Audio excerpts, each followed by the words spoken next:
Shame on the Biden administration for agreeing at a recent United Nations conference to pay reparations for climate change. Hello, I'm Steve Forbes, and this is What's Ahead, where you get the insights you need to better navigate these turbulent times.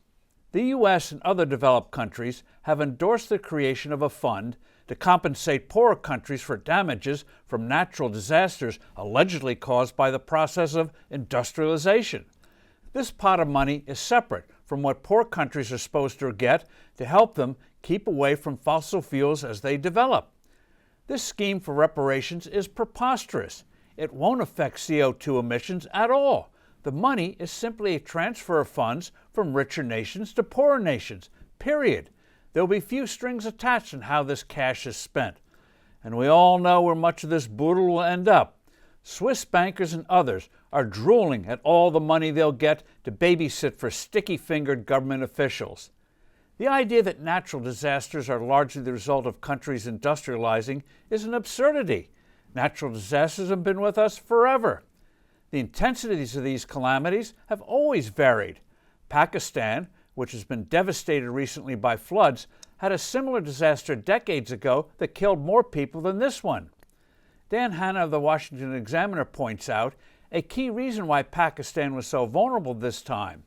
At the time of its 1947 independence, 1/3 of the country was made up of forests. Now it is 1/20. The barriers for runoffs from mountains were gone. Can't blame that on fossil fuels. Let's state the obvious.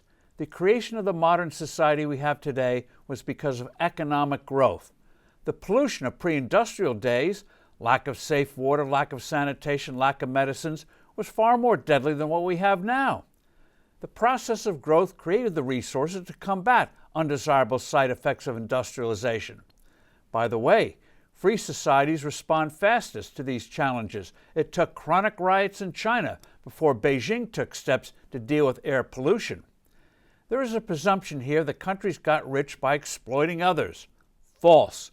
Free markets free up people to keep coming up with ways to make our lives better. The creation of the automobile didn't impoverish us, nor did the iPhone, nor did antibiotics and countless other advances. The resources created by free market societies is why the annual death rate from natural disasters has fallen almost 98% over the past 100 years. Why dire poverty has fallen by over 90%. As for colonialism, being former colonies of imperial powers didn't stop South Korea, Singapore, Taiwan, and others from achieving great economic success. Unless in response to a natural disaster, handing money to poor countries does no good. The formula for national success is simple: low tax rates, stable values for currencies, not to mention basic respects for individual liberties, the rule of law, ease in starting legal businesses, and free trade. That's what it takes. I'm Steve Forbes. Thanks for listening. Do send in your comments and suggestions. I look forward to being with you soon again.